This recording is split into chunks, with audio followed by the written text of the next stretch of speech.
dire, alors j'ai préféré vous poser des questions, s'il vous plaît, parce que hier, j'ai déjà pris la parole devant des enfants, donc du collège Ronsard. Ensuite, ce fut un débat avec Yahya Bakri. Ensuite, Belastri, pardon. Ensuite, j'ai pris... Bakri, c'est quelqu'un d'autre. Ensuite, au moment de l'inauguration du salon hier soir, j'ai aussi dit quelques mots. Et je voudrais renouveler le propos. Et pour renouveler le propos, le mieux, c'est que quelqu'un pose des questions. Je pense que c'est... Voilà. Voilà. Oui, mais qui pose les questions? C'est moi ou c'est vous? C'est vous. Ah ben oui, non mais c'est bien le c'est vous, mais j'aimerais... Et ensuite, aujourd'hui... Et ensuite, je vais récupérer vos bouquins, comme ça, pendant que vous posez des questions, moi, je vais regarder. Merci. Très bien. Donc... Actes Sud, c'est un super bel éditeur. Oui. Ah oui. Merci. Parce que j'ai déjà la couverture, je me dis, tiens, ce titre de couverture, je le connais. Oui. Donc, nous allons démarrer ce thé ou café. D'ailleurs, je ne sais pas s'il est prévu qu'il y ait du thé ou du café, mais je pense que c'est plus dans l'esprit. Moi, j'en ai eu déjà, mais ça serait très égoïste, c'est pareil pour moi. Moi, s'il y avait un petit café, Sonia, je ne dirais pas non. Après la soirée que j'ai eue hier. Donc, vous avez en vérité devant vous deux journalistes, puisque Memona, vous la connaissez tous très bien. Ça fait 100 ans, à peu près 100, disons 100. 30 ans qu'on la voit sur notre petit écran, et moi-même qui ne suis là donc uniquement pour poser des questions à Memona. Ah, et répondre aussi, parce que je profiterai de l'occasion. Bon, alors si tu me poses quelques questions, je répondrai, mais donc sinon, moi-même, je suis journaliste de presse écrite, je travaille pour Le Monde diplomatique, et j'ai écrit une enquête sur le Vietnam, d'où en vérité ma présence ici. Alors, Memona Interman, j'espérais vous avoir avec votre mari, Lutz, et échanger quelques propos en allemand. Alors, c'est tout à fait simple et pas romantique du tout. Il y a des petits travaux chez une maisonnette, parce qu'on n'est pas des châtelains non plus, dans les Landes, et ça prenait du temps, ça prenait du retard, et il est descendu. Voilà. Bon. C'est tout. Et puis en plus, je pense que c'était un gros prétexte parce qu'il fait très très beau apparemment sur la côte basque. Et il paraît qu'il a nagé hier. Alors, quelques mots pour présenter votre vie. Vous êtes né en 1952, on va pas faire... J'ai bien dit que c'est du temps de la Sagittaire. On va pas faire de chichi. Vous ne paraissez absolument pas les 61 ans que vous avez cette année. C'est absolument extraordinaire. Et vous êtes né, et là c'est un élément qui a marqué toute votre vie, qui le marque encore aujourd'hui, on l'a entendu hier. Vous êtes né non pas en France métropolitaine, mais vous êtes né dans un autre endroit de la France qui s'appelle La Réunion et qui se trouve à 6000... Non, presque 9000 km. 9000 km de La Haye-les-Roses. Seconde caractéristique, alors qui est moins spectaculaire quand on est de La Réunion, puisque La Réunion a toujours été un tout petit espace de milliers, de millions de brassages. Vous avez, votre père est indien, de religion musulmane, et votre mère, qui elle était donc d'une famille issue de la Bretagne, et dans votre livre, qui n'est pas là, mais donc que j'ai lu, qui s'appelle Tête haute, là vous allez tout de suite me dire, vous dites qu'elle est créole. Finalement, ça veut dire quoi être créole à La Réunion? Alors, créole, à l'origine, ça m'est arrivé de vérifier ce mot dans un dictionnaire il y a bien longtemps, pas récemment, mais créole, à un moment donné, dans un vieux dictionnaire qui datait déjà probablement de très loin, ça voulait dire français né dans une colonie. En fait, la colonie, on n'est plus une colonie depuis 1946, puisqu'on est devenu département français en 1946, quand Aimé Césaire a entrepris tout ce travail. Mais créole, en fait, c'est un brassage qui donne un type de population qui ne ressemble pas forcément à vous, mais qui est issu de ces, si on osait un terme botanique, on dirait issu de croisement. Et, et chez nous, d'ailleurs chez nous, le mot bâtard n'est pas un mot péjoratif. Moi par exemple, je suis ce qu'on appelle une bâtarde arabe. C'est-à-dire que je suis un métissage. Ma mère est donc d'origine française, ce sont ces pauvres gens qui ont pris la mer en Bretagne, de la Bretagne, et qui sont allés à l'île de la Réunion. Vous imaginez un peu le périple au XVIIIe siècle, hein? Vous imaginez? En plus, quand je dis 9000 km, c'est en avion aujourd'hui, à vol direct. Mais à l'époque, il fallait contourner l'Afrique et remonter. Hein? Puisque c'était une île vierge de toute présence indigène. C'était une île qui servait de point de ravitaillement aux navigateurs arabes en particulier. Et quand on dit bâtards arabes, c'est parce que, en fait, par analogie religieuse, les Indiens, comme mon père, pas tous, mais comme mon père venant de Bombay, et certains du Gujarat, qui sont venus à la Réunion, à l'île Maurice, ou un peu plus bas, en Afrique du Sud, ou en Tanzanie, plus haut, ces Indiens sont musulmans. Donc à la Réunion, dans un raccourci, on dit bâtards arabes, c'est métis musulmans. C'est ça le... Il y a un langage qui pourrait vous offusquer, on se dirait, mon Dieu, mais qu'est-ce qu'il raconte? C'est que nous, lorsqu'on se... Et maintenant, lorsque je retrouve mes copines de l'école, on s'interpelle, et toi, Shintok, ça va? Ah oui, et ça choque personne. Pourquoi? Parce que dans les familles, c'est pas que nous soyons plus vertueux que vous, mais c'est qu'on a appris à l'être. On l'a appris. Dans mon enfance, là où j'ai grandi, à l'île de la Réunion, donc dans le sud, sur le pan du volcan de la Fournaise, il y avait surtout, dans ces endroits-là, des blancs. Peu de noirs. Et tout cela parce qu'il y a eu l'histoire. Au moment de la suppression de l'esclavage en 1848, le 20 décembre 1848, les Noirs sont restés plutôt sur le littoral, et les Blancs, la famille de mon grand-père, Jules Séry, qui était la photo conforme du maréchal Joffre dans les livres d'histoire, ils se sont repliés plutôt sur les hauteurs du volcan, plutôt sur les hauteurs de l'île. Et donc, la population, là où je suis née, était plutôt une population blanche.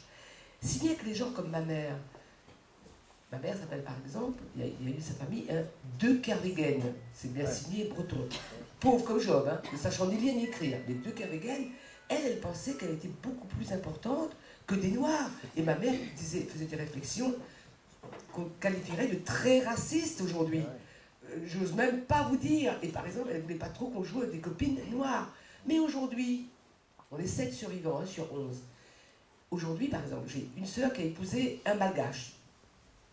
Monsieur, je ne sais pas si vous connaissez, bon, ça va du teint cuivré à un teint plutôt foncé chez les malgaches. J'ai une autre sœur, la dernière, qui a épousé un Fontaine, il s'appelle Fontaine, mais c'est un tamoul. Sa mère est une tamoule, son père est un créole bâtard, comme on dit, mais il s'appelle Fontaine, qui est un nom typiquement français, mais il est totalement tamoul. Donc, de tous ces mariages sont issus des enfants, plus le miracle génétique, de toutes couleurs. Donc ma mère, elle aime ses petits-enfants, qu'ils soient noirs, blancs, musulmans, chrétiens, animistes, tous de la même manière. Et comme elle a 92 ans maintenant, je termine, tout le monde a fait ce chemin, tout doucement, tout doucement, tout doucement. Et surtout grâce à l'école. Et d'ailleurs, Mona, c'est vrai que pour moi, mon travail semble être facile ce matin, parce que j'ai à peine besoin de dire quelques mots que vous partez. Pardon, je suis toujours l'élève bavarde. C'est très très bien.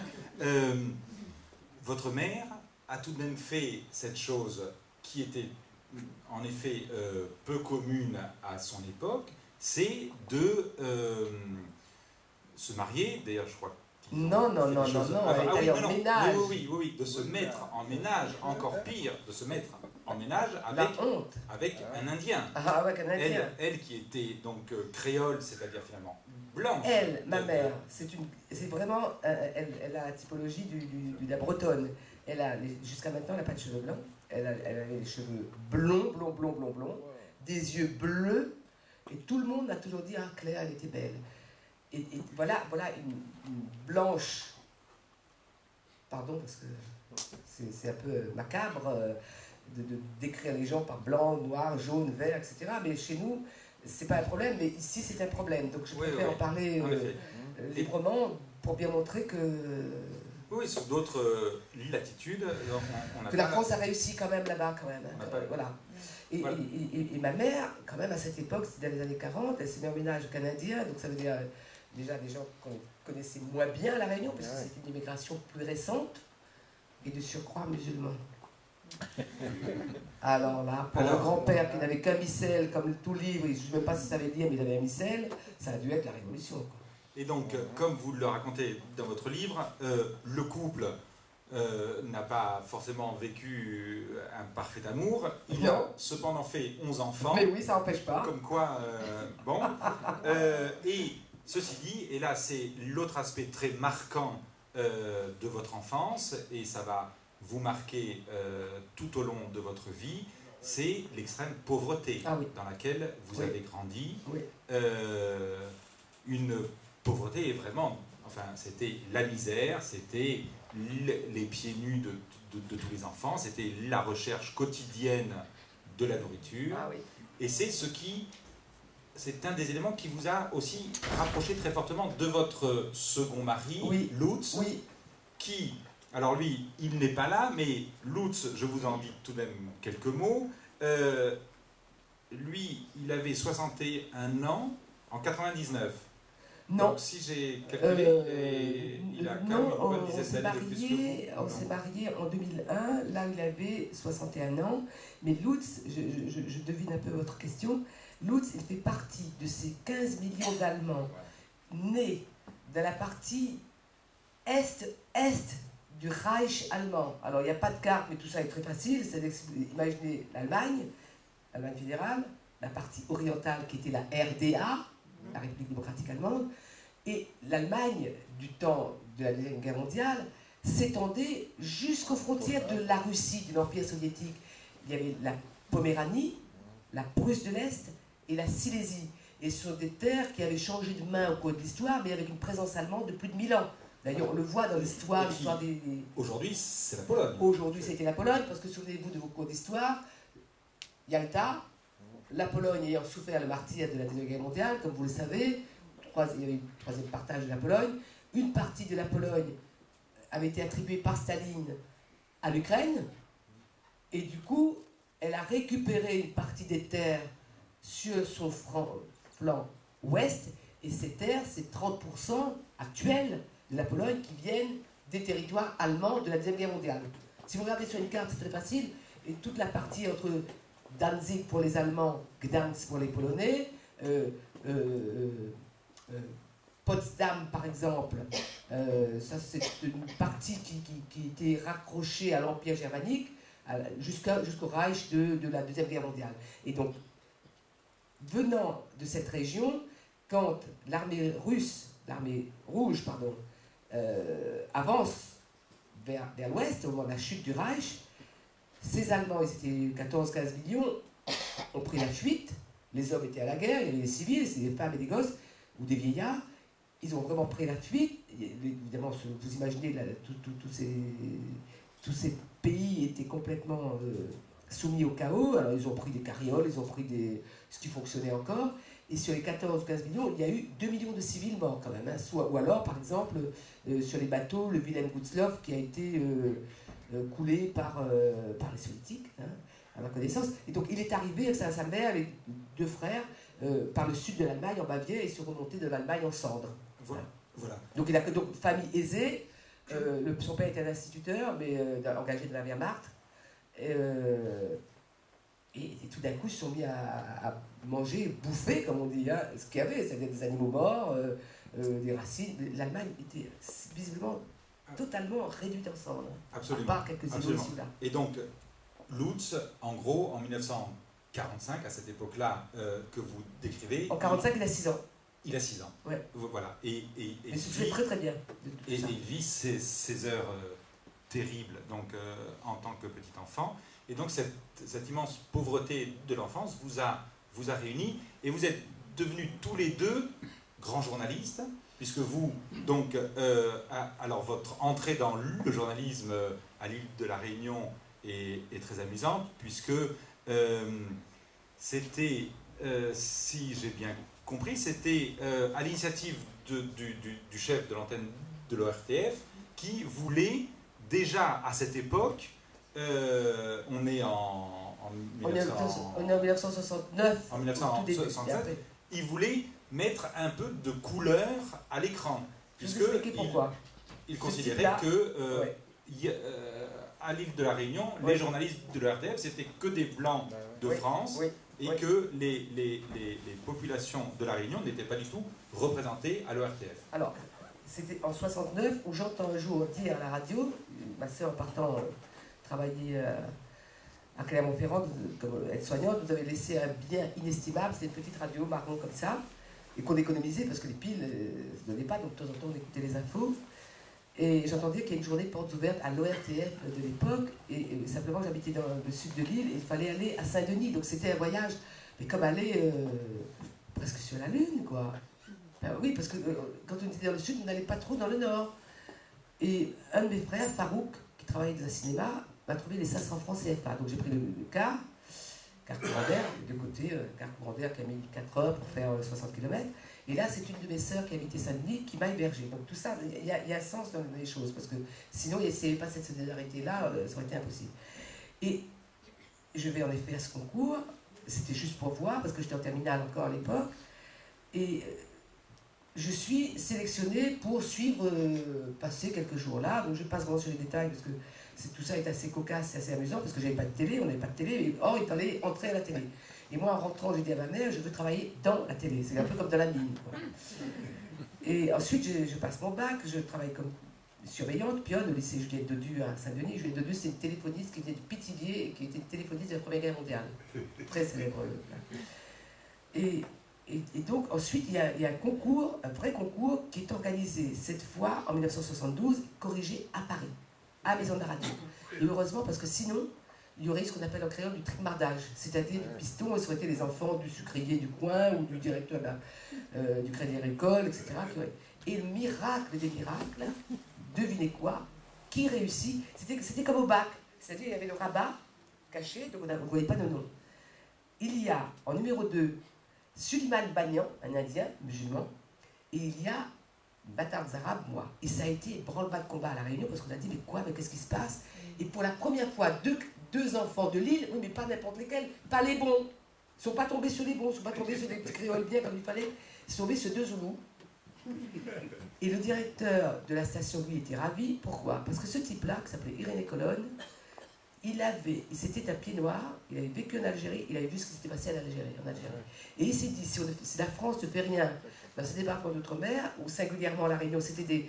moi, je ne suis pas borné, mais c'était des jeunes d'ici qui faisaient le service militaire comme VAT, volontaire d'aide technique, qui venaient à La Réunion, qui faisaient des bulletins radio et télé, bulletins qu'on recopiait mot pour mot sur ceux de France Inter. Hein. Pas un mot pratiquement de l'actualité locale, sauf de temps en temps quand il y avait un cyclone. Et ils ne comprenaient pas un mot de créole. Or, à l'époque, il y avait très peu de gens qui s'exprimaient en français. Donc, ils ne comprenaient que dalle, quoi. Et voilà, c'était de la cosmétique, c'était un schéma qui ne pouvait pas fonctionner. Donc, on a été les 2 premiers comme ça. Et moi, j'étais la première reçue au concours.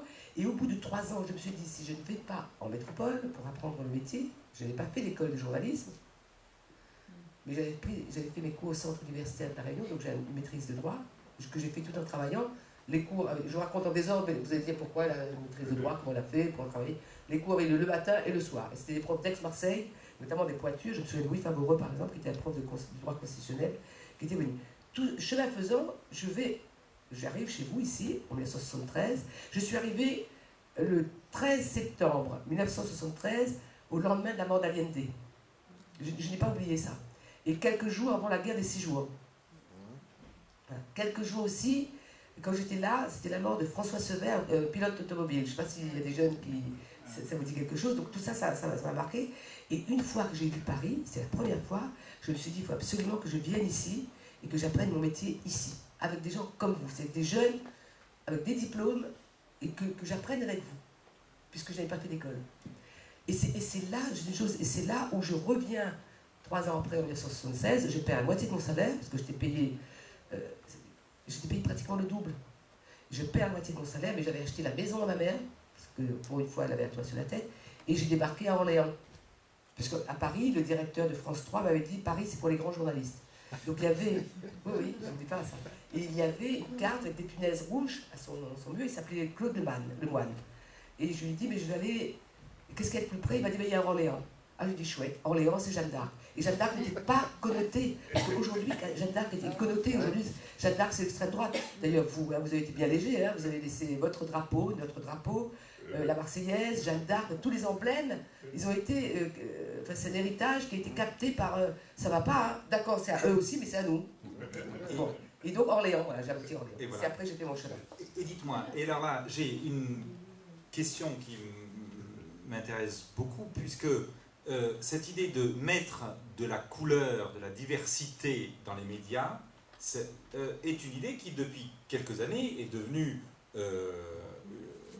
importante dans les directions de la télévision française, des radios, etc. Et alors, vous, comment, en plus vous venez d'entrer au CSA, comment vous jugez aujourd'hui l'état, la situation des médias français, et notamment télévisuels, sur cette question de la diversité parmi les équipes de journalistes? Alors, par quoi commencer? Il y a eu des émeutes de 2005, bien évidemment, et ça a donné un appel d'air, tout d'un coup, c'est Sarkozy, hein. C'est Sarkozy qui lui-même a appelé le lait, le TF1, en disant il faut mettre quelques têtes d'affiche. Donc ils ont trouvé Harry Rosenbach, qui ramait, ou qui était à France Info, mais qui avait posé sa candidature à France 2 quelques temps avant. Il n'a pas été retenu, hein. Et tout d'un coup, il fallait faire vite, donc on a trouvé quelques têtes d'affiche. Audrey Pulvar, je connais bien Audrey. Audrey a été nommée au soir 3. Il fallait vite donner au moins quelques réponses, au moins qu'on voit cette France invisible, qui est visible partout, dans le métro, dans la rue, dans les supermarchés, dans les marchés, etc. Et depuis cela, donc ça fait 8 ans maintenant, le sujet de la diversité a été plus ou moins défendu. Moi, ce que j'observe, c'est que d'abord, pour changer ce pays, il faut que Mohamed et Jean-Paul puissent se retrouver, se parler. Ça se fait beaucoup dans le tam-tam audiovisuel. Qu'on le veuille ou non, malgré tout l'amour que j'ai pour l'écrit, c'est à la télé, quand même, que notre identité se construit. Il faut qu'on les voie, ces gens-là. Pas pour leur faire des cadeaux, mais il y a des jeunes, il y a une pépinière incroyable de la jeune génération, de votre âge, par exemple, qui sont compétents. Pourquoi ne pas les montrer? Mais pas seulement comme tête d'affiche. Il faut qu'ils puissent travailler aussi comme monteur, comme réalisateur, comme script, dans les DRH, etc. Et qu'ils aient eux aussi le droit à l'emploi. Et il y a eu, c'est vrai, une action qui a été prise en compte. Le Conseil supérieur de l'audiovisuel, dans une résolution de 2009, une recommandation de 2009, a demandé aux chaînes de télévision de donner plus de présence à la diversité. Mais on voit bien que là, on roule comme sur du verglas. Parce que si tout d'un coup, des Français comme vous, en gros, hein, pas tous, vous voyez, vous avez le sentiment qu'on est en train de vous envahir, et moi je vous en parle très librement, vous allez vous dire, oh là là, mince, mais on n'est plus chez nous. C'est ce que certains disent. Donc il faut prouver par A plus B que ces jeunes qui ne vous ressemblent pas, qui sont des enfants d'immigrés, qui sont nés ici pour la plupart, ou qui viennent de l'outre-mer, qui sont des citoyens, que vous puissiez les considérer, c'est le b.a.-ba, des citoyens avec la totalité des droits, la totalité des devoirs aussi, hein, attention. Hein. Et à mon avis, pour ne pas donner des arguments à l'extrême droite, même si j'ai un droit de réserve au CSA de ne pas trop m'aventurer, disons à ceux qui croient en la République, c'est-à-dire nous sommes libres et égaux, ne pas trouver qu'une ministre de la Justice, parce qu'elle est noire, doit vivre dans les arbres. Parce que quand on vient là, on voit à quel point la tragédie s'annonce. Eh bien, il faut pouvoir, aujourd'hui, en 2013, compter sur les compétences et se rassembler dans ce pays qui est le nôtre et construire sur une sorte de modèle républicain, mais vraiment républicain, ce que la France a parfaitement réussi à amalgamer outre-mer et singulièrement chez nous à La Réunion, malgré le passé d'esclavage. Hein. Il ne faut pas croire que ça a été light l'esclavage chez nous. Mais comme on a été obligé de s'accepter, on est devenu vertueux. Donc ce travail-là, nous on a mis plus d'une génération et demie vraiment à amalgamer, mais on est nous obligés ici de faire un effort sur nous-mêmes, un effort d'ouverture d'esprit, et aussi de se dire, c'est pas par gentillesse qu'on va faire ça. Surtout, surtout, ne croyez pas que c'est par gentillesse, c'est dans votre intérêt. Parce que si ça va mal pour vous, ça ira mal pour votre voisin, et vice-versa. Mais je n'ai pas encore pu répondre à votre question. J'y répondrai, hein, je ne la fuis pas, bien sûr. Ah non, mais très bien. Mais ceci dit, parce que, en effet, vous citez cet exemple très, très, très positif de la Réunion et de la façon dont les gens ont pris l'habitude de vivre ensemble. Ceci dit, comme vous le disiez, comme vous l'expliquez dans votre livre, le pouvoir, en tout cas à l'époque de votre enfance, je ne sais pas, sincèrement je ne sais pas ce qu'il en est aujourd'hui, le pouvoir à La Réunion restait, le pouvoir économique, politique, restait entre les mains de grands propriétaires, de grands créoles. Et là, je me permets de poser une question un peu en parallèle par rapport aux médias et à la télévision et de ce que vous connaissez, justement, puisque vous en faites partie. Une chose est de mettre à l'écran comme présentateur des personnes noires, par exemple, ou des personnes issues des immigrations maghrébines. Une autre chose est de mettre des rédacteurs en chef issus des immigrations postcoloniales, c'est-à-dire, on les voit pas, les rédacteurs en chef, on ne les voit pas à l'écran, mais c'est eux qui décident des sujets qui vont être traités aux 20h et de la façon dont ils vont être traités. Et là, où en est la télévision française? Bien évidemment. Alors, maintenant, le monde a changé depuis le mois de janvier quand j'étais nommé au CSA. Bravo. C'est très drôle, donc quand je dis le monde a changé, je ne voulais pas dire ce que vous avez compris. Mais là où c'est très drôle, c'est que maintenant, non. Mais ce qui est très drôle, c'est que bon, quand je suis arrivé au CSA, d'abord, le renouvellement, c'est tous les 3 ans. Tous les 2 ans, pardon, pas 3. Hein. La loi a changé, la prochaine fois, ça va être 2, une personne. Moi, j'ai demandé, et j'ai eu le dossier dit de la diversité, parce que je sais qu'il y a du travail, et c'est un travail vraiment en lien avec la société civile. Je ne reste pas dans ma tour avec un beau bureau, très beau bureau, hein. J'espère que vous viendrez. Très beau bureau, une assistante. Pour une fois, j'ai un salaire qui est décent, un chauffeur. Parce que je pourrais être une hiérarque, je pourrais être dans la nomenclatura et dire bon, maintenant, repos. Ben non, je continue régulièrement à prendre le métro. J'ai mon Navigo qui est là. Je pense que je suis la seule à posséder un Navigo au CSA. Et votre chauffeur Hakim, non, parce que c'est les chauffeurs à partager avec les collègues, mais avec moi, ils n'ont pas trop de boulot. C'est quoi ça? C'est pas pour faire joli, c'est pas pour faire la pionte, comme on dit en créole, c'est une sauvegarde pour moi. Parce que si je perds le contact avec le sol, je vais divaguer. Et puis j'ai une équipe de pauvres à La Réunion, ne vous inquiétez pas, donc je partage. Hein, j'ai mes frères Farouk, Ahmed, qui ont 60 et quelques, qui gagnent 119 € de retraite, donc j'ai de quoi faire. Mais je dis le monde a changé, pourquoi? Parce que moi, en tant que journaliste de base, de terrain, parce que c'est les journalistes de terrain, vous savez très bien, c'est pas nous qui gagnons les 100 et les 1000. D'ailleurs, quand on va se mettre un peu en danger, parce qu'on en a envie, parce que c'est notre boulot, la part variable, elle est pour les chefs. Et maintenant, ce sont les grands, les top guns qui viennent dans mon bureau, qui disent bon, asseyez-vous monsieur, et je pose quelques questions.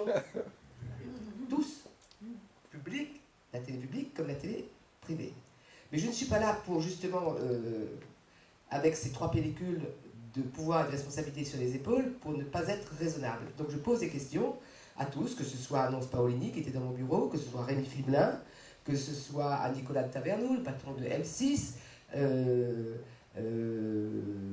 Monsieur Veil, j'oublie son prénom à l'instant, le patron de BFM, enfin tous, et je leur pose des questions, non seulement des questions, mais je leur dis, voilà ce que disent les textes sur la diversité, qu'est-ce que vous faites, combien de gens vous avez. Alors je vais vous raconter une anecdote dans ce cas-là, puisque ça vous intéresse.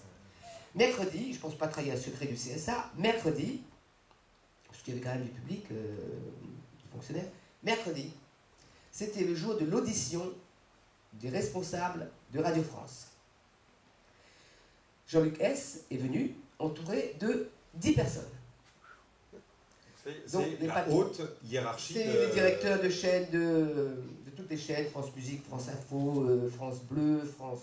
Donc c'est eux qui décident en fait de ce qui... Alors, chacun pose des questions. C'est une édition annuelle. En plus, la télé publique, la radio et la télé publique, dans quelques temps, on doit remettre les couronnes. C'est pas anodin quand même. Ce Il y aura des couronnes. Et, excuse-moi, nominations. Ça veut dire quoi, des couronnes? C'est-à-dire que Jean-Luc Hess, son mandat vient à échéance en mai. Ah oui. Qui va nommer? Okay. Qui va nommer le CSA? Mais là, il venait pour l'audition annuelle sur le bilan. Arrivé à mon tour, je m'adresse à eux en leur disant que j'avais été dans des occasions pareilles où j'ai rencontré des hautes personnalités. Je dis, vous avez du pouvoir, des hautes personnalités qui ont, comme vous, de très lourdes responsabilités dans le domaine de l'audiovisuel, par exemple en Grande-Bretagne, donc la BBC, ça m'est arrivé, au Channel 4, ou aux États-Unis. J'ai dit, mais je peux être direct avec vous? Oui. Je dis, il y a juste une chose qui me paraît bizarre, c'est que là, vous êtes 11, et que vous vous ressemblez tous. Où sont les Noirs? Où sont les Arabes? Et les autres. Et les autres. Bon, je ne peux pas vous raconter la suite parce que là, il s'agit d'une audition sur laquelle je ne peux pas donner plus de détails. Mais je pose les questions. Je poserai les questions, mais ça, je peux le dire publiquement, lorsqu'il y aura les candidatures devant le CSA pour l'audiovisuel public, je poserai la question, que voulez-vous faire du service public de la radio et de la télévision française? Et comme je ne suis pas spécialement une béni oui-oui, je ne suis pas une apparatchik. On vient de s'en apercevoir. Mon vote, je le réserverai aux gens qui donneront une chance à ce pays de marcher un peu plus en équilibre sur ses pieds. Voilà. D'abord, à quoi sert l'outil radio, l'outil télé dans un pays comme la France qui finance ces outils? La télé publique, la radio publique, ça sert à quoi? Ça, c'est une question que je poserai. Avec notamment la diversité. Mais la diversité, c'est pas seulement Farouk ou Mahmoud, comme mon frère qui est musulman, qui va à la mosquée. Lui, moi je ne vais pas, je vais à l'église de temps en temps, parce que pour nous on est très cool là-dessus. Si on a envie d'aller déposer une bougie à l'église, ça nous plaît, on y va. Mais quand on se rend compte, on ne parle pas d'Allah, on ne parle pas de Jésus-Christ, on s'en fout, parce que chacun fait son truc, son coin. Hein? Nous, ce qui nous importe, c'est que nos enfants aient du boulot, c'est que ça se passe bien, qu'il n'y ait pas de bagarre, voilà. C'est basique, hein? C'est vivre ensemble, hein? Tout simplement ça. Hein? Donc ça, faire en sorte qu'ici, petit à petit, on puisse un peu s'imprégner de ce qui a été fait là-bas. C'est ça mon rôle. C'est aussi simple que celui-là. Mais je ne vais pas renoncer à ces prérogatives. C'est pas se prendre pour quelqu'un d'important, mais savoir qu'on a des outils très importants entre les mains. Très importants. Très bien. Merci beaucoup pour cette réponse, cette explication. Vraiment, moi, je trouve que votre parcours vous permet, en effet, d'avoir une position très intéressante sur cette question-là. J'aimerais revenir sur vos 30 années de grand reporter à la télévision, ces années, ce travail... Et vous laissez 10 minutes pour le livre. Hein. Non, mais c'est vous qui êtes importante ici. Certainement. Voilà. Et donc c'est pour ces années-là que les gens vous connaissent. Vous avez été vraiment parmi les journalistes qui font le journalisme le plus passionnant, c'est-à-dire c'est le grand reportage, et en plus du grand reportage dans des zones souvent de conflits, de tensions, etc. C'est vrai. Finalement, tout ça est à l'INA, à l'Institut National de l'Audiovisuel, parce qu'il y a des gens qui disent je fais ci, je fais ça. Non, moi, si on tape mon nom à l'INA, c'est un ordinateur, qui est tout on peut rester une semaine entière à l'INA à visionner tous vos reportages. C'est le privilège de la vieillesse. Hein. Et on voyagera à travers le monde et l'histoire du monde de ces 30 dernières années. Finalement, première question, pendant toutes ces années, qu'est-ce qui vous a motivé dans ce métier? Parce que maintenant vous avez l'âge, la position de prendre du recul sur ce métier de grand reporter pour la télévision. Finalement, pour vous, c'était quoi qui vous plaisait autant dans ce métier? Jusqu'au bout, parce que j'ai travaillé, même après ma nomination, j'ai terminé des reportages qui étaient en cours, avant de prendre mes fonctions le 24 janvier. C'est vraiment la même chose qu'au départ. Tout à fait la même chose qu'au départ, c'est-à-dire peut-être que c'est pas tout à fait dans les normes des écoles de journalisme, mais comme j'ai pas fait d'école, donc c'est plus facile. Je voulais donner la parole à ceux qui n'en ont pas. Je voulais restituer ce pouvoir de dire un mot, de témoigner vraiment au plus fragile, au plus vulnérable. C'est ça qui m'a vraiment déterminé à poursuivre mon chemin. Et c'est la raison pour laquelle vous connaissez ce débat sur les questions de subjectivité, objectivité. Moi, je ne suis pas objective. Comment voulez-vous que j'ai pu être objective quand j'allais voir une mère de famille à Gaza, en Irak, je me souviens de ces 2 femmes, en particulier, je l'ai vu ailleurs, des gens qui avaient faim, c'était la guerre, les bombardements, et pour montrer, parce qu'il faut toujours de l'image à la télé, pour montrer que les gens n'avaient plus rien à manger, il fallait montrer l'image. Mais l'image, c'est pas un mur vide, il faut montrer les buffets qui sont vides, il faut montrer les réfrigérateurs s'il existe, que le réfrigérateur est vide. Donc je parlais aux gens de ma propre trajectoire, et comme ça, ils se disaient, tiens, c'est simplement une mère de famille, donc ils oubliaient la carapace des journalistes, et ils se disaient, tiens, elle doit être une mère de famille comme nous. Et là, c'était très simple, parce qu'ils ouvraient directement. Je me souviens, j'ai en tête vraiment des femmes qui ouvraient directement les buffets vides, ou alors il y a un petit peu de céréales dans un petit sachet. Une instite, je me souviens, à Bagdad, une instite, elle montrait, disait qu'elle avait faim, ça n'allait pas, parce que c'est la honte. Et je lui dis, mais non, il ne faut pas avoir honte, il faut montrer. Et une fois que je lui ai raconté mon histoire, plus de problème. Ouvert le réfrigérateur, il était vide, à mort. Je me souviens d'une vieille dame à Ramallah, et ça c'était en 2002, mon opération Rempart, qui était en fait des représailles israéliennes, parce que du côté palestinien, il y avait eu aussi des tirs, enfin bon, cette horrible, terrible tragédie entre ces 2 peuples sur une même terre, et elle n'avait plus d'eau, elle n'avait plus de médicaments, et donc elle ne voulait pas trop parler, parce que c'est pas Ramallah, c'est à Bethléem.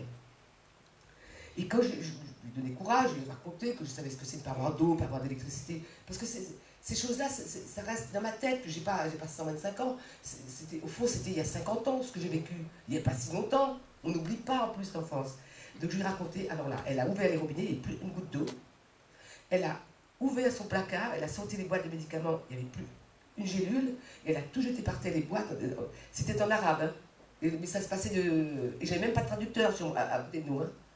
Et c'est après, en rentrant, je me souviens, j'étais avec Yvon Delot, il est toujours vivant, il peut vous le confirmer. Et c'est en revenant à Jérusalem, on a trouvé quelqu'un qui parlait arabe, parce que c'est pas très compliqué de trouver des gens qui parlent et l'hébreu et l'arabe. Et on a tout traduit. Mais ça aurait pu être une séquence de no comment de ce Euronews. C'est-à-dire, on n'a même pas besoin de traduction. Donc, cet héritage, cette chose que je porte en moi, oui, j'en ai fait usage toute ma vie professionnelle, parce qu'au fond, c'était ce qui me permettait de me rapprocher des gens. C'était ça. C'était ça. Et pareillement, lorsqu'un jour, on s'est retrouvés à Birkenau, à Auschwitz, pour le 50e anniversaire de la libération des camps par l'armée rouge, c'est le 25 janvier 1945, là c'était en 1995, on était avec une femme, Renée Eskenazi, qui avait quitté les camps, elle avait 16 ans. Et pareil, c'est le fait d'être proche des gens. Moi, ça a été ma seule manière de travailler, si je ne faisais pas d'efforts, parce que j'étais toujours comme ça.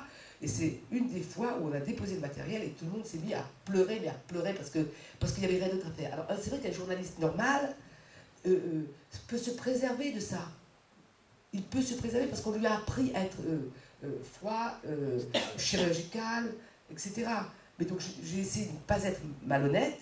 Mais c'est vrai, moi j'ai bossé comme ça, voilà. Moi j'ai bossé comme ça. C'est pas un exemple, mais je pense que les gens ont compris que je pouvais être différente. Pareil, quand je présentais le journal, j'avais le droit de présenter le journal que l'été, ou pendant les vacances de Noël ou de février, parce que bon, c'était un peu le laisser aller dans la rédaction, c'est-à-dire, les rédacteurs en chef en titre étaient partis, donc ils avaient besoin de numéro de secours, et donc là je pouvais faire un peu ce que je voulais, donc parler à ma manière, présenter les choses à ma manière, mais en temps normal, jamais ils m'auraient confié le journal, jamais. Donc je sais ce que ça veut dire qu'un rédacteur en chef qui mène la danse et qui ne veut pas qu'un Zoulou mêle son grain de sel. Ah non, non, non, non, je les connais bien.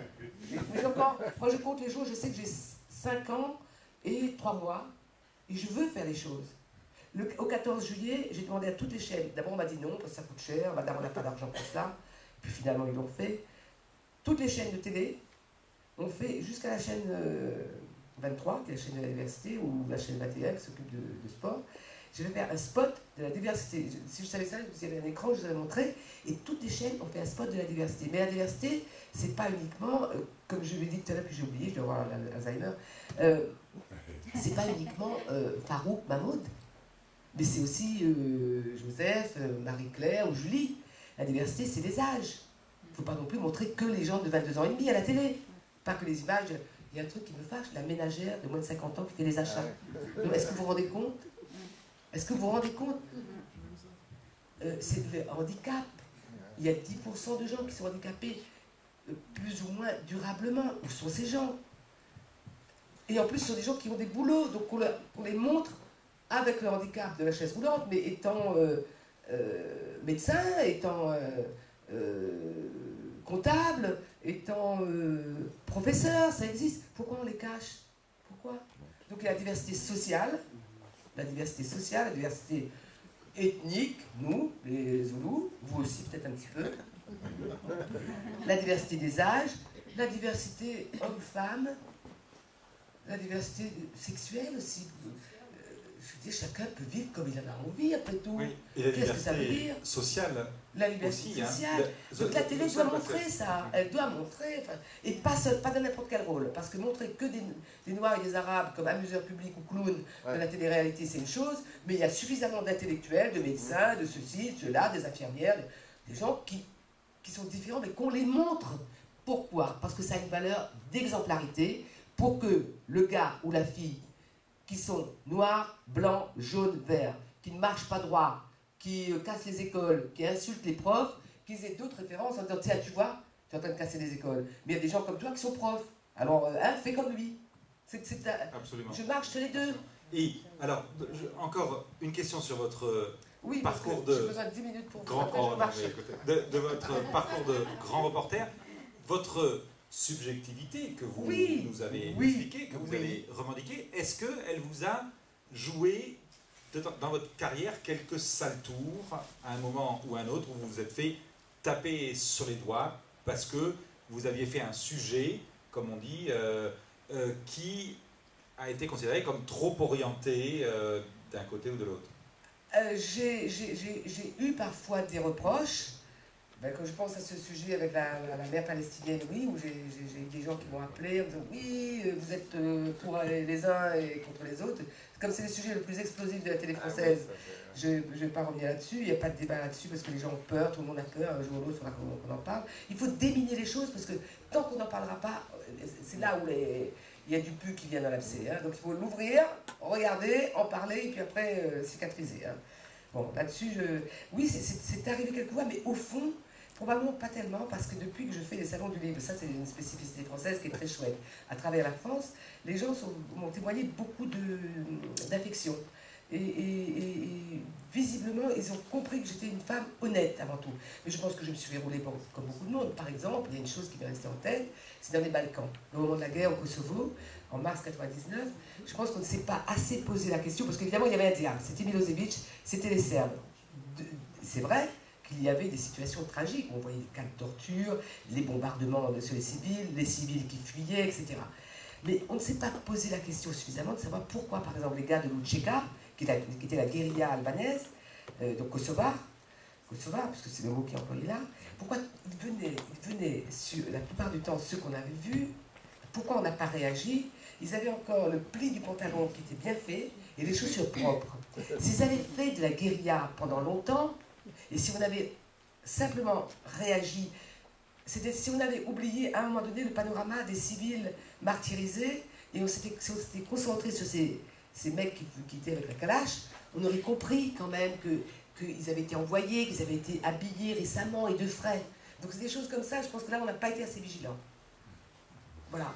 Et ailleurs aussi, peut-être l'Irak, Saddam Hussein, c'était un tortionnaire fini, mais les chiites, du côté des chiites, il y a eu aussi, bien entendu, ceux qui ont profité de la situation, qui ont posé des bombes après. La Syrie, l'armée libre, oui, bien sûr, il y a les salauds d'un côté, les criminels d'un côté, mais de l'autre, ce ne sont pas non plus des enfants de cœur. Donc il faut ouvrir les yeux. C'est ça. Mais justement, est-ce que la télévision française est capable d'ouvrir suffisamment les yeux aujourd'hui, ou bien elle reste enfermée? Non, je pense que je crois, très honnêtement, qu'entre l'époque, par exemple, où on allait au Tchad, dans les années 80, 84, que ça bardait vraiment entre le Tchad et la Libye, par exemple, ou un petit peu avant, entre cette époque-là et aujourd'hui, ça a changé parce qu'à l'époque, il y avait 3 télés.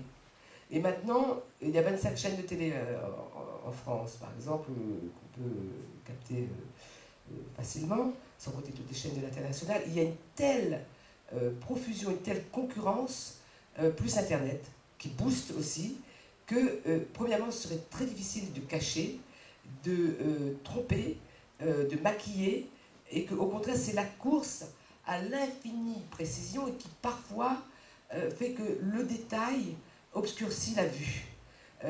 Et quand je vois les magazines sur les télés françaises, et je continue à regarder par exemple la ZDF ou la RD, les chaînes allemandes, qui ont de très gros moyens, qui sont des chaînes publiques à de très très gros moyens. Si vous regardez sur les événements internationaux, vous voyez un micro bleu outre-mer et un micro orange, regardez bien, là c'est la RD, l'autre c'est la ZDF. Ce sont des télés publiques qui ont des moyens considérables. Bon, à redevance c'est plus cher, je sais. Mais si vous regardez les chaînes internationales et les chaînes françaises, franchement, je pense que les chaînes françaises, d'ailleurs ça se voit par exemple dans le prix de Bayeux, le prix des correspondants de guerre, les chaînes françaises sont tout à fait à la hauteur. Et oui, vraiment. Alors, merci beaucoup.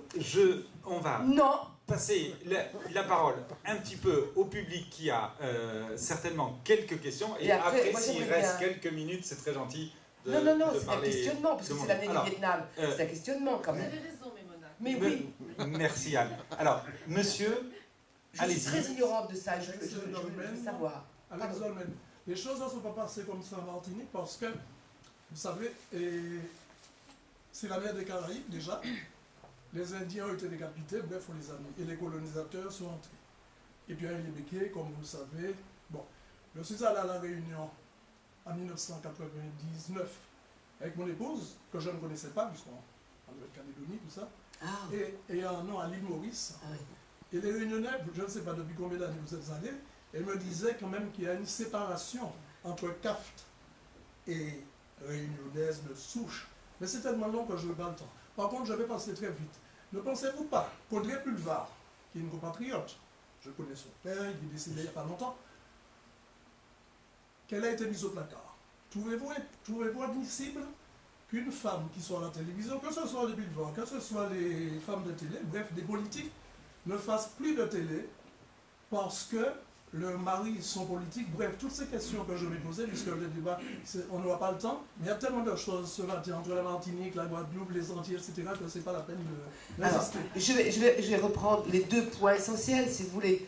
Les CAF de la... Giroud disait que le jour où une femme incompétente sera placée à la télé au même titre qu'un homme, et bien ce jour-là, les choses vont changer. Très sincèrement, moi je suis très content de vous entendre dire ça, parce que que ce soit un garçon, que ce soit un homme qui dise ça, c'est bien. Discrimination positive, je suis pour la compétence. Pas spécialement de montrer des bons. Oui, non.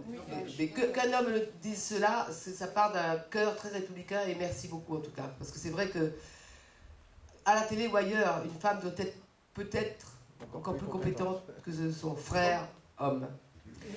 Concernant la Réunion, ce qu'on appelle les CAF.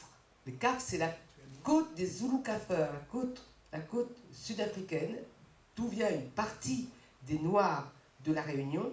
Concernant les CAF, moi j'ai des beaux-frères CAF. J'ai des beaux-frères vraiment, et des nièces vraiment cafrines. Bien sûr que la discrimination ne s'est pas tarie du jour au lendemain. Mais bien évidemment, mais qu'est-ce que vous croyez? Sauf que grâce à l'éducation nationale, il y a aujourd'hui des profs CAF, des infirmières cafrines, médecins. Mais la discrimination à la peau dure, hein, très très dure. Bien sûr qu'il faut continuer à travailler le terrain, mais c'est pas comme à mon époque. Parce qu'à mon époque, ce que j'entendais, pourtant, je suis dans 52, hein, comme vous l'avez dit, dans les années 60, là c'était tragique. Notamment, n'en parlons pas. Ben voilà, c'était tragique. Mais ça fait son chemin. Simplement, aujourd'hui, vous savez ce qui fait à nouveau des séparations? C'est le social. C'est le social qui fait les séparations. Je n'ai jamais dit que la Réunion c'est un paradis terrestre, moi. Jamais dit ça. Mais j'ai dit qu'au moins là-bas, la République, elle a quelques couleurs qui nous plaisent bien. Peut faire mieux. Bien sûr qu'on peut faire mieux. Bien sûr. Mais moi, il se trouve que dans la couvée, je suis sortie, je suis beige. Mais je me sens dans mon intérieur, moi je suis moitié indienne, mais en même temps, au-dessus de tout, c'est République française. C'est ce qui peut nous sauver, comme mon beau-frère Patrice Fontaine, qui est le petit artisan qui répare des bagnoles. Quand lui, qui est de cette couleur-là, il me dit, Momine, heureusement on est content, nous avons la France avec nous, hein, la République française, nous, hein. Momine, parce que personne ne m'appelle les monarques et Momine, heureusement qu'avec nous, il y a la République française. Hein? Quand les enfants noirs, jaunes, verts ici diront ça, même s'il y a du chômage, mais ce sera un bon point parce que quand même, si chez nous ça n'explose pas, d'abord il y a la solidarité qui reste, parce qu'on s'entraide, il y a 40% de gens au chômage à La Réunion, mais si ça n'explose pas, c'est pourquoi? Parce que, entre les uns et les autres, on ne peut pas accuser globalement les Noirs, ou globalement les Tamouls, ou globalement les Blancs, parce qu'on est tous ensemble. Alors, on ne peut pas dire l'État favorise plutôt les Blancs ou ceci, cela. C'est pas le paradis terrestre, monsieur. Dites aussi aux gens qui sont là ce matin, monsieur, sur le seul, excusez-moi, hein, qu'aux Antilles, les Blancs avaient le droit de cuissage. Oui, je sais. Mon grand-père, il s'appelle... ah là là, je suis un peu ému. Mais La Réunion aussi. Non, c'est un Blanc. Oui, mais à La Réunion aussi, c'est un Blanc, un colonisateur. Oui, oui. Mon arrière-grand-père maternel, c'est un Blanc. Oui, oui, oui. Il a eu 4 enfants, 5 enfants avec ma grand-mère qui est négresse. Oui, oui. Donc, tout ce que vous avez... Ça fait un beau produit. Et dans une même famille, on appelle ça des mulâtresses. Je sais. Bon, dans une même famille, vous avez des gens comme moi, vous avez des sœurs qui sont comme vous, de ma famille à moi, puisque nous sommes comme vous aussi. Et ça se passe comme ça aux Antilles, à La Réunion et partout. Mais aux Antilles, il y a effectivement, il n'y a pas de musulmans, c'est vrai. Le métissage ne s'est pas fait comme ça. Il y a des Chinois. Oui, parce que ce sont des moments de l'histoire de France, notre histoire à nous aussi, mais on ne peut pas comparer les Antilles. Et je ne suis pas une spécialiste de l'esclavage, mais il m'a été dit, notamment par des Antillais, que l'esclavage a été beaucoup plus cruel. Il est cruel déjà dans sa... Il est cruel totalement, mais s'il y a encore 1 degré de plus de la cruauté, chez vous c'était aux Antilles. Juste un petit mot sur Audrey. Juste un petit mot sur Audrey. Audrey, c'est vrai qu'à partir du moment, je connais bien Audrey, je suis assez copine avec elle, pour tout vous dire. Oui, elle ressent sa situation actuelle comme étant une forme de discrimination puisqu'elle a été mise à l'écart comme elle vivait avec un homme politique. Mais je pense qu'Audrey, elle a le talent, la jeunesse, elle va rebondir, vous inquiétez pas. Alors, allez-y, oui, cher monsieur. Permettez-moi de vous émettre quand même quelques observations de ma part. Bien sûr, monsieur. Ce que vous avez dit, effectivement, c'est vrai. Mais je constate qu'à la télévision, il y a une espèce de demande de pourcentage de satisfecit de la part des gens. Parce que j'observe, par exemple, il y a beaucoup de séries américaines. Ça d'une part. Et deuxièmement, je constate aussi dans les spectacles de variété, parce que ça fait plaisir à tout le monde. Hein, on voit les mêmes gens. Je ne veux pas citer lesquels. Hein, ce n'est pas bon, d'après moi. Comme vous avez dit, prenons les jeunes. Prenons ceux qui démarrent. Je suis entièrement pour. J'ai un certain âge, je vais peut-être crever prochainement, mais en tous les cas. Ah, non, mais je vous le dis. Je sens ça. Et il n'y a pas si longtemps, monsieur Jean-Pierre Bocky m'a demandé de participer à Critique à la télévision. Attention, il m'a bien dit de ce qu'il faut dire, mais j'ajoutais un peu plus. J'ai redit la même chose. Je pense qu'il faut changer un peu les méthodes. Hein. Les personnes de même famille qui reviennent, qui ressassent. Ben oui, ça fait plaisir. Hein. Puis il y a des émissions qui reviennent, toujours la même chose, avec la même danse, la même musique. Ça fait vendre. Ok, mais quand même. Je pense qu'on se fout de la gueule des gens. Pardon, monsieur. Excusez-moi. Sur cet angle-là, sur le contenu, c'est-à-dire ce qu'on appelle l'éditorial, les choix des émissions, le CSA n'a pas de pouvoir sur l'éditorial. Mais c'est bizarre parce que moi j'ai posé la question comme vous quand je suis arrivé là, et j'ai encore beaucoup de questions à poser. Parce que on me dit il y a la loi. Dès que je pose une question, on me dit ah, la loi de 1986, la loi de 2005, les recommandations de telle année, etc. Là, on va avoir un autre texte en main qui va être tout neuf, tout beau, avec les changements de la loi qui va être définitivement adopté fin octobre. Je poserai les questions, notamment sur le contenu. Mais ce sont des juristes qui sont à la manœuvre, parce que vous avez les 9 conseillers, dont le président. Tout autour, vous avez une administration qui est de très très haute qualité, c'est reconnu comme tel, avec vraiment une compétence très pointue. Il n'en demeure pas moins que CSA, vous ne pouvez pas faire n'importe quoi. Mais sur la télévision publique, par exemple, là, il y a une marge de manœuvre qui est, de toute évidence, plus grande. Et puis ceux qui voudront pousser leur candidature la prochaine fois. Parce que pour France Télévisions, le mandat du président actuel, Rémi Fimelin, s'achève en août 2015. L'examen des dossiers de candidature commencera au moins 5 mois avant, puisqu'il faudra que soit les mêmes, soit d'autres, soient nommés 3 mois au minimum avant la date d'échéance pour que, éventuellement, s'il y a des nouveaux, qu'ils ne découvrent pas l'entreprise. Mais ils viendront avec le projet stratégique. On leur demandera ce qu'il y a dedans. Je répète ce que j'ai dit tout à l'heure, c'est quelle télé on veut faire, quelle radio on veut faire, pareil. Hein. Mais vous savez, moi je ne crache pas dans la soupe. Et je ne suis pas quelqu'un qui serait déloyal. Donc je suis au CSA, c'est une chance inouïe. Et j'ai demandé à venir, je n'avais a priori qu'une chance, parce que c'est un poste important. Et en général, les postes importants, on les donne plutôt aux amis, qui n'ont pas été ministres, qui n'ont pas été à tel endroit.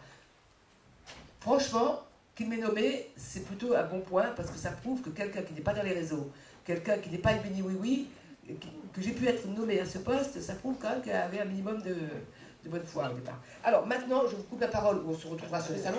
Moi, je brûle. Non, non, non, cher Pierre, désolé, mais j'ai un micro, je ne lâche pas. Ça, c'est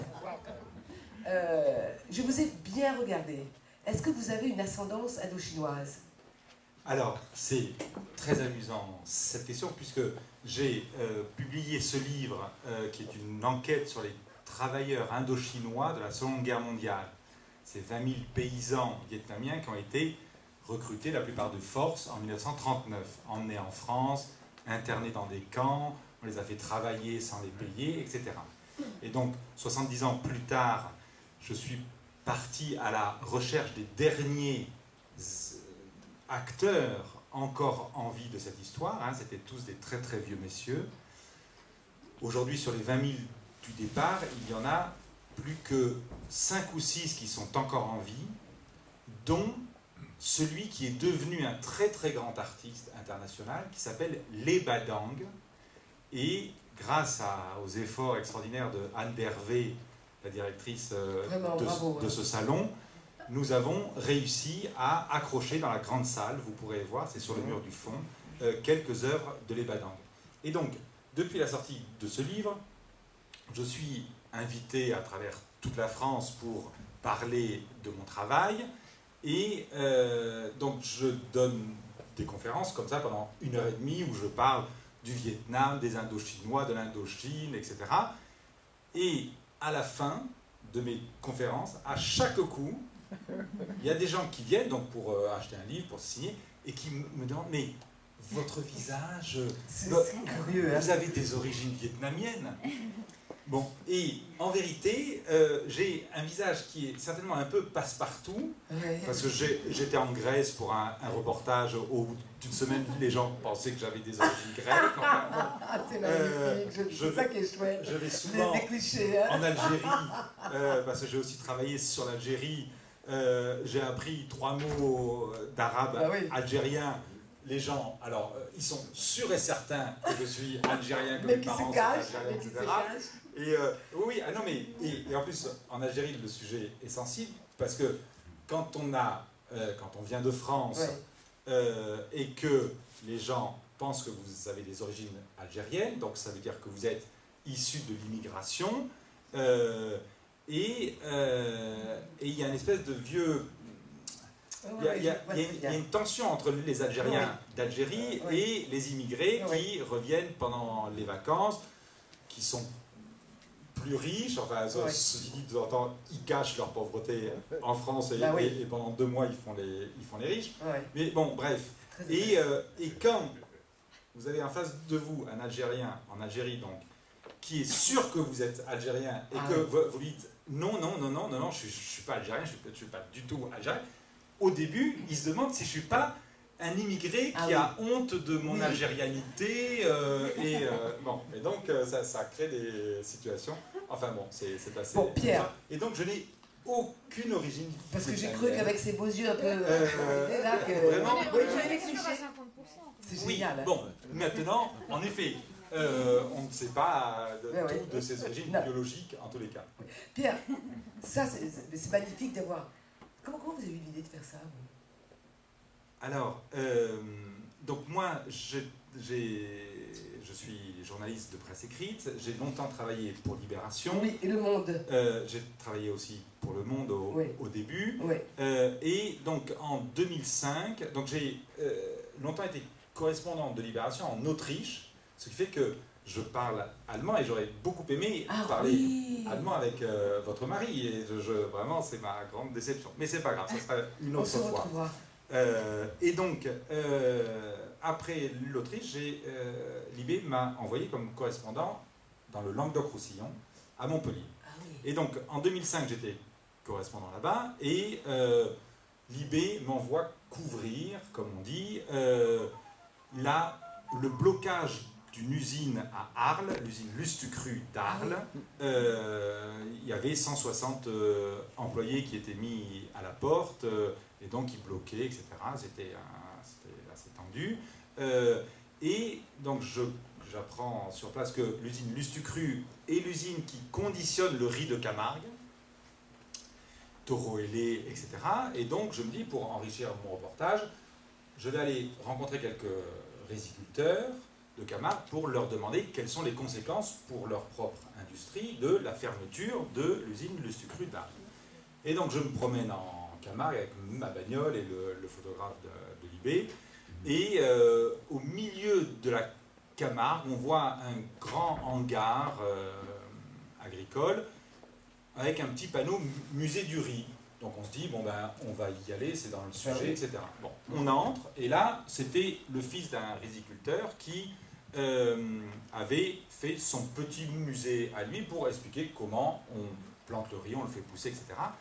Et dans un coin, il y avait cette photo-là, qu'on voit mal ici, qui est donc sur la couverture, c'est-à-dire c'était une vieille photo noir et blanc, avec là, elle est coupée, avec deux hommes en train de repiquer du riz, qui avaient tous les deux un chapeau conique, et donc même si on ne voit pas leur visage, spontanément, on se dit ce sont des Asiatiques qui sont en train de repiquer du riz. Et il y avait une légende, c'était écrit, en 1942, des paysans vietnamiens sont venus planter du riz en Camargue. Alors là, sont venus. Voilà, en 1942. Alors là, ma curiosité journalistique n'a fait qu'un bond. Je me suis dit, attends, en 1942, alors que l'Europe est à feu et à sang, il y aurait eu des paysans vietnamiens qui vivaient dans une misère monumentale, qui se seraient levés un matin en se disant, tiens, je vais aller planter du riz en Camargue. Donc je me suis dit qu'il y avait quelque chose à chercher là derrière. Et donc j'ai cherché, j'ai tiré le fil, etc. Et soudain s'est révélée toute cette page d'histoire coloniale complètement enfouie depuis 70 ans. Et donc le destin de ces 20 000 hommes, de ces 20 000 paysans vietnamiens, qui avaient donc été recrutés de force en 1939, non pas pour aller planter du riz, mais pour servir comme ouvriers dans les usines d'armement, à l'arrière du front. Tu dois annoncer ton exposition dans le hall de la mairie. Excusez-moi. Mais Anne, tu fais bien de me le rappeler, puisque donc, après 4 années d'enquête, donc j'ai publié ce livre, et dans la prolongation, j'ai produit une exposition à partir d'images, de vieilles photos que j'avais retrouvées au Vietnam, etc., des photos complètement inédites. Et donc j'ai produit une exposition qui est sur 20 panneaux et qui est actuellement visible dans le très beau hall d'entrée de la mairie de la Haie-les-Roses. Et donc vous êtes tous invités à aller la voir. C'est une vraie page d'histoire, mais c'est l'histoire parallèle, l'histoire qu'on a essayé de cacher. Oui, parce qu'elle n'a jamais été enseignée à l'école. Ah non, ça c'est absolument pas. D'autant plus que ces hommes, on les a recrutés de force, on les a mis dans des camps d'internement. Il y a un camp pas loin de Villeneuve-sur-Lot. Alors absolument, c'est à Sainte-Livrade. Oui, Sainte-Livrade. Et là c'est une autre histoire de la colonisation au Vietnam, puisque le camp de Sainte-Livrade, ne fait pas partie de cette histoire-là des 20 000 travailleurs indochinois. Ah bon. Le camp de Sainte-Livrade, c'est en 55-56, lorsque la France, après la défaite de Dien Bien Phu, s'est retirée d'Indochine. Elle a ramené avec elle, on va dire, des Vietnamiens qui étaient vus comme trop pro-français et donc qui risquaient éventuellement une vengeance de la part du Viet Minh. Et la France a donc rapatrié ces gens, et un certain nombre ont pu s'installer un peu comme ils voulaient, mais par contre un grand nombre d'entre eux ont été parqués dans des camps d'internement, et ça, on découvre une espèce de terrible, de honteuse tradition française du camp d'internement. Vous savez que après la Seconde Guerre mondiale, l'idée de camp d'internement, pendant très longtemps, on s'est dit c'est les affreux Allemands, c'est eux qui ont fait des camps, et même plus que des camps d'internement, ça a été des camps d'extermination. Bon.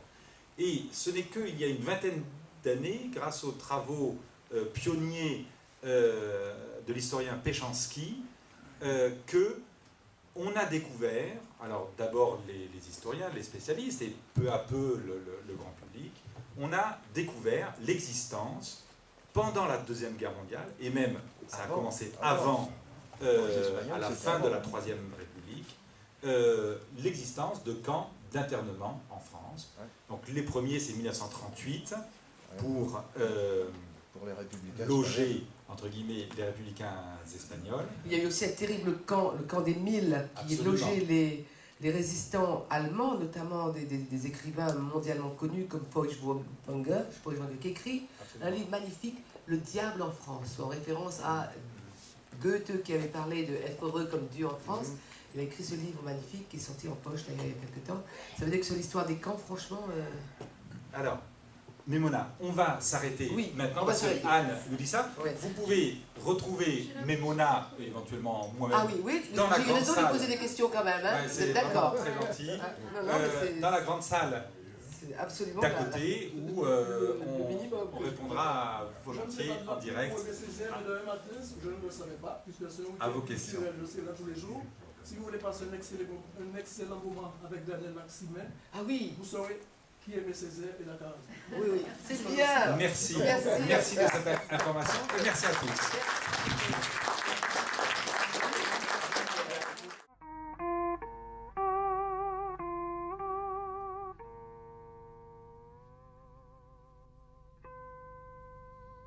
Con